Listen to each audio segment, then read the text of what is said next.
naman may reklamo na naman kinakaharap dahil sa paggamit ng logo itself. O, diba?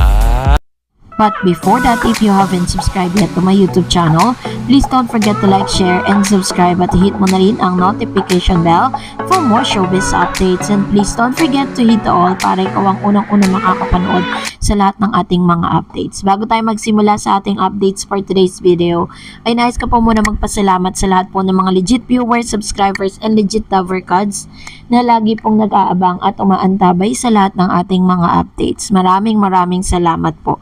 And for today's video, ito na nga, no, dahil pinag-uusapan nga po, ito pong isang post ni Mr. Joey De Leon, no, sa social media tungkol po dun sa tanghaling pinakamasarap. Kasi matapos nga na manalo ang TVJ sa kaso ng trademark at sa copyright infringement case na kanilang i-file sa Marikina Regional Trial Court, ay kasabay niya nito na nagpalit na rin ng pangalan ang Tape Incorporated or ang generic Bulaga.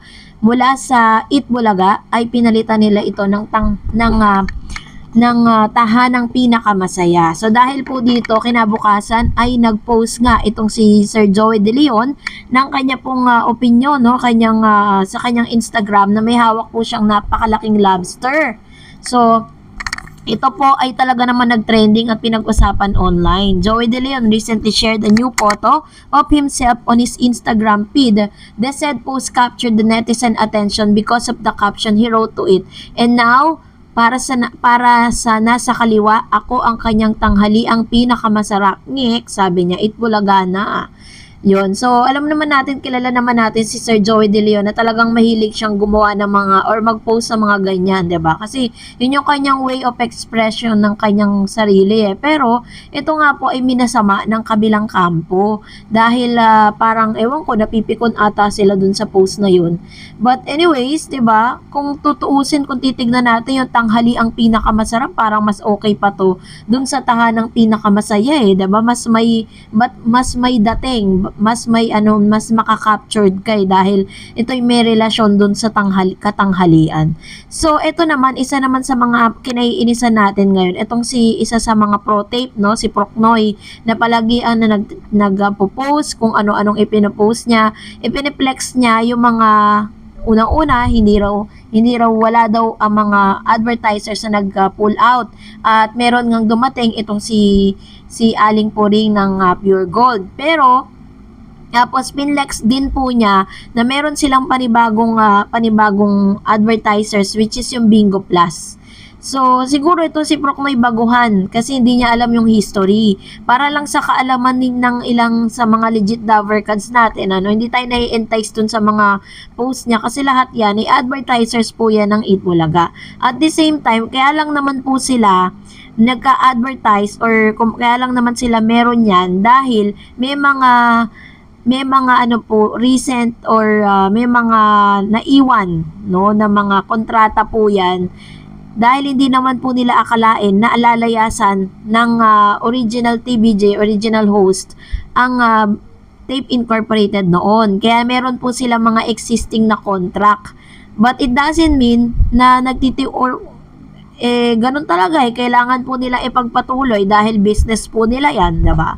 So anyways, eto na nga, no. So kung napanood nyo na po yung other updates natin sa Artista Life Updates, ibinahagi ko nga po sa inyo doon na kung saan meron pong isang local government na nagrereklamo ng pwede po silang kasuhan ng plagiarism case, no. Yung plagiarism case kasi, this is gonna be a case kung saan pangungopya ng isang bagay sa authors or any aktibidades, no, na wala po kayong consent dun sa tunay na may-ari. Kasi ito pong local government ng Quezon, no, ay nagrereklamo sa tape dahil sa panggagaya di umano dun po sa kanilang logo. Sa local government may kinopya silang logo na nakita po nitong si Governor Helen Tan na kaparehas ng logo na ginagamit po nila dito sa Quezon Province. Kaya po kinall out po nila yung attention ng tape. Dahil kung hindi po nila babaguhin yan, magrereklamo po sila dahil nakarehistro po ito under the name dito po sa local government ng Quezon. Kaya naman, mula dito sa kanila pong logo na tahanang pinakamasaya na may mga bahay na nakatumba, tapos may mga buko, 'di ba? Ganyan eh. So, pinalitan po nila ito ng very colorful na lang, no? Very plain para safe, no? Ito po yung ipinalit nila ngayon na ipinost nila kani-kanina lang. Ito siya, yan.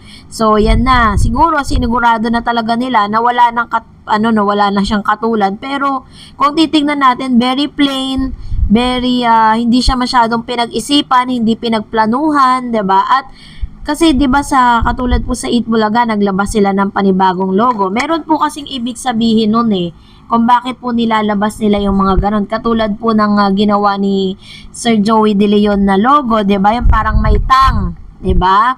Yung kanyang pinaka first ever logo ng Eat Bulaga. Pero this time parang wala akong makitang wala akong makitang pagbabago, or wala akong makitang new, or parang yung pinaka ibig sabihin, no? Basta inilagay lang.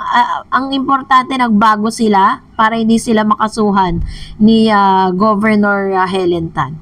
So dahil dyan, narito ang ilan sa mga komento na pili po natin mula naman sa mga legit viewers and subscribers. Wala dun sa pagpa-public apology nitong si Isko. Sabi po ni Rosaline Rojas, kasi naghahanap ng sympathy kasi tatakbo yan, Senado. Pero kahit kaplastikan lang, okay na rin, aminado siya si Paulo kaya. Ayun.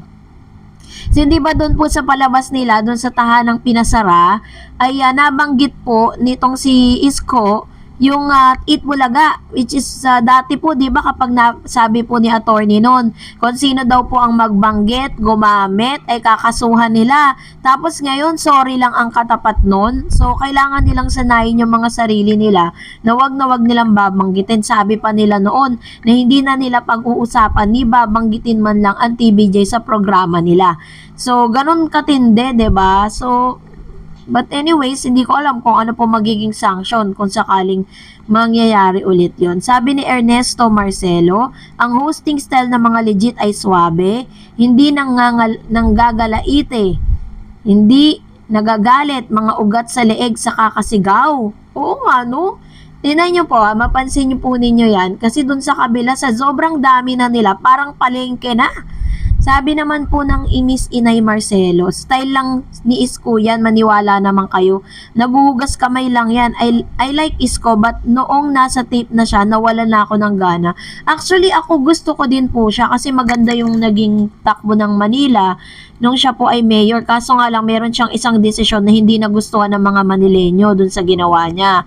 So, and now, sabi nga po, tatakbo daw. Kaya pala ang bait-bait niya, no? Sabi ni Mr. Juan de la Cruz, kusinerong Roklao. Ano ba to? Pero noon, pinaglalaban nila na parang walang karapatan ng TVJ. Sila talaga ang OG. Tas ngayon, magsasorry, hay, move on na lang kayo. Wag na kayong pa-victim. With laughing emoji, prayer heart, flag of the Philippines and Japan. Ayan. Sabi naman po ng isang user, mabuti at nakatayo kayo ng makadiyos na mga tao. Dapat lang mag-sorry kayo dahil kung mapaiba-iba lang, magdidemanda nila kayo sa pinagsasabi nyo sa kanila. True, 'di ba? Kasi ang dami po nilang mga panlalait na ginawa noon eh. At mga kung ano-anong sinasabi po, lalo-lalo na yung si Paulo Contis na ngayon parang basang sisiw, ano? Hindi po siya nagsasalita ngayon. At iniiwasan niya po ang mga media people na makasalubong dahil alam niya kung ano po yung tatanong sa kanya, no? And another comment, sabi ni All About Life, dapat lang na masanay kayo sa hindi at yung inyo ang mahalin nyo. Sabi ng isang user, kahit ano pang gawin nila at kahit saan sila makarating at matatalo rin sila. Pero ang pinakamaigi nilang gawin dyan, mag-move on na sila, wag na sila mag-apela, gumawa na sila ng sarili nilang history. Hindi yung nakikihistory sila sa TVJ, sa original OG, no? Sa OG ng Eat Bulaga. Dapat makita sila yung identity nila. Total naman nakapagsimula na rin sila, 'di ba? Well, kung nagustuhan mo ang video na ito, huwag mo kalimutan mag-like, mag-share, at mag-subscribe, at i-follow mo na rin ang aking Facebook page, DarEdsTV. And also, I have my TikTok account, which is DarEdsTV. Pwede nyo rin po akong i-follow doon. Thank you for watching, guys. God bless everyone!